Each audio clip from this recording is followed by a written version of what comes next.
आदिवासी हैं, हम शासन नहीं कर रहे हैं, इसीलिए दोनों सरकार हमारा शोषण कर रही है। कौन सी दोनों सरकार? भारत सरकार और राज्य सरकार, ये दोनों हमारा शोषण कर रही है और हम शोषित हैं। कारण हम खुद हैं, क्योंकि भारत का संविधान हमको यहाँ शासन करने को अधिकार दिया है, बोला है आप अपने क्षेत्र में शासन करो, लेकिन हम शासन नहीं कर रहे हैं। इसलिए भारत सरकार और राज्य सरकार दोनों हम आदिवासियों को शोषण कर रही है। ये कड़वा सच है, मगर यही सच्चाई है। अगर कोई हमारा शोषण नहीं कर रहा है तो फिर हम ऐसे क्यों हैं? हम भारत के सबसे धनी क्षेत्र में आते हैं, तो मैं बताना चाहूंगी कि कौन सा राज्य, जो 10 राज्य है जो 5वीं अनुसूचित क्षेत्र में आता है।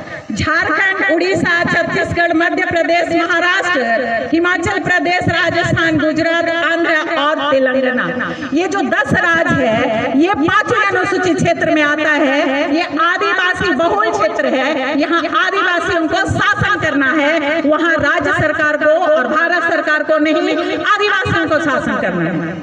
अब हम आते हैं अपने झारखंड में, क्योंकि झारखंड भी 5वीं अनुसूचित क्षेत्र में आता है। अगर हम आदिवासी हैं, देश के लिए हमारी जिम्मेदारी बनती है, क्योंकि ये हमारा देश है। मैं इस जिम्मेदारी के बारे में बात करना चाह रही हूँ। तो हम आते हैं झारखंड में। झारखंड 24 जिला है, झारखंड में 24 जिला है। 24 जिला में 13 राज्य में पूर्णतः 5वीं अनुसूचित क्षेत्र के अंतर्गत आता है, जहां आदिवासियों का शासन करना है।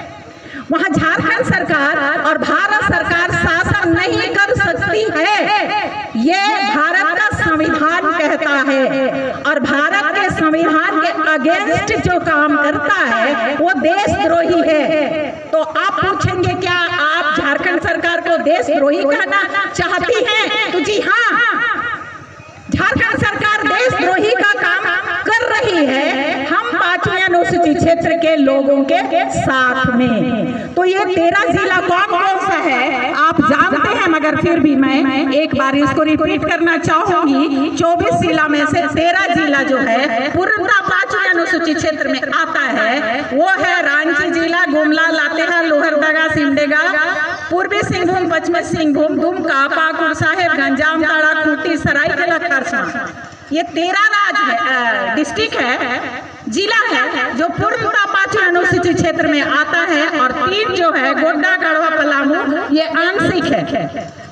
इसमें कुछ ब्लॉक या कुछ पंचायत ही 5वीं अनुसूचित क्षेत्र के अंतर्गत आते हैं। ये बहुत कड़वा सच्चाई है कि झारखंड सरकार हमारे साथ भेदभाव कर रही है। तो इसमें झारखंड सरकार का गलती नहीं है, गलती हमारी है, गलती हमारी है। और हमारी क्या गलती है? भारत के संविधान में लिखा है कि ये जो 13 जिला में है, अब हम झारखंड की बात करेंगे क्योंकि हम लोग झारखंड में हैं, 13 जिला में आदिवासी ही शासन करेंगे।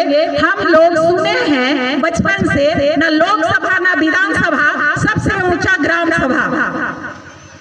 तो इस क्षेत्र में ग्राम सभा शासन करेगी झारखंड सरकार नहीं, हेमंत सरकार नहीं, मोदी सरकार नहीं। इस क्षेत्र में झारखंड के आदिवासी शासन करेंगे, ये भारत का संविधान कहता है।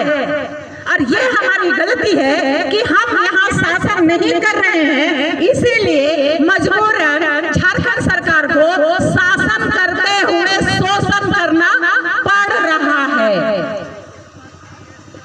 क्योंकि अगर वो शासन कर रही है तो शासन कर रही है, वो जैसे भी चाहेगी वैसे शासन करेगी। और वो कर रही है क्योंकि हम अपने क्षेत्र में शासन नहीं कर रहे हैं। तो शासन कैसे करना है? हमें ग्राम सभा बनाना है, जो नारा हम बचपन से सुनते आए हैं और संविधान हमको बताया है कि न लोकसभा न विधानसभा, सबसे ऊंचा ग्राम सभा। जी हाँ, ग्राम सभा। हर एक रेवेन्यू गांव में एक ग्राम सभा बनेगा और उसमें आदिवासी ही शासक रहेंगे। रहेंगे। उसका यह मतलब नहीं है कि वहाँ के गैर आदिवासी वो शोषित हो जाएंगे, जी नहीं, क्योंकि अभी हम लोग इसी का प्रचार का काम करते हैं। तो गैर आदिवासी भाई जो मूलवासी हैं, ST SC OBC माइनॉरिटी, हम भारत के मूलवासी, दोबारा कहती हूँ, ध्यान से सुनेंगे, ST SC OBC and minority, हम भारत के मूलवासी। और भारत का संविधान कहता है 5वीं अनुसूचित क्षेत्र में जो ST SC OBC रहते हैं यही यहाँ के मालिक हैं। मगर आदिवासी को शासन करने बोला गया इसलिए कि ये आदिवासी बहुल क्षेत्र है। सीधी सी बात है, लेकिन फायदा आदिवासी और गैर आदिवासी दोनों को बराबर ही होगा। आदिवासी और गैर आदिवासी मूलवासी दोनों को फायदा बराबर ही होगा। यहाँ हम कंफ्यूज होते हैं, आदिवासी शासन करेगा तो गैर आदिवासी क्या करेगा? फायदा दोनों को बराबर होगा। ये संविधान में लिखा है कि ये क्षेत्र आदिवासी बहुल क्षेत्र है, इसीलिए आदिवासी शासन करेगा। और आदिवासियों के बारे में ये जो मूलवासी दिवस आज हम मना रहे हैं, ये कहता है कि वर्ल्ड में अगर तीसरा वर्ल्ड वार नहीं होना है, 2 वर्ल्ड वार हो चुका, तीसरा वर्ल्ड वार होना है। मैं बोलना चाह रही हूँ, हम खुद का परिचय जाने कि हम कौन हैं, हम आदिवासी, हम कौन हैं, क्या अलगाव है हमें जो इतना महत्व हमको वर्ल्ड में दिया गया। पूरे विश्व में क्यों आदिवासी दिवस मनाया जा रहा है, ये हमको समझने की जरूरत है। क्यों मनाया जा रहा है? क्योंकि आदिवासियों का नेचर ही बहुत अलग है। मूलवासी हैं हम लोग सब, लेकिन आदिवासियों को कहा गया है कि इनका नेचर जो है पृथ्वी को बचाने वाला नेचर है। हम सब जानते हैं आज वर्ल्ड वार्मिंग चल रही है, देश दुनिया जलने जा रहा है, गर्म होने जा रहा है। बहुत सारा साइंस है इसमें, मैं डिटेल ना जाकर इतना बताऊंगी कि पूरा दुनिया का साइंस फेल हो गया कि पृथ्वी को गर्म होने से कैसे बचाया जाए। किसी को कुछ समझ में नहीं आया, लेकिन एक बात समझ में आया, पृथ्वी को जल के राख होने, गर्म होने से बचाने के लिए पूरे पृथ्वी के लोगों को, आदिवासियों की रहन सहन को अपनाना पड़ेगा। ये विशेषता है। पृथ्वी को गर्म होकर जल के खत्म हो जाने से बचाना है तो आदिवासियों की रहन सहन को अपनाना पड़ेगा।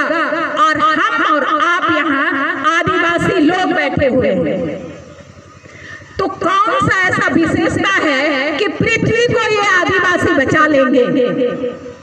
और वो ये है कि हम प्रकृति से जुड़े हुए लोग हैं और हम ही पृथ्वी को बचा सकते हैं। वो कैसे? और इतना तक बोला गया UN में, जो ये आदिवासी दिवस मनाने के लिए अभी भाई साहब बता रहे थे, जेरोम भाई, कि ये अनाउंस हुआ है और ये आदिवासी दिवस मनाना है। तो आदिवासियों के लिए क्या कहा गया है UN में कि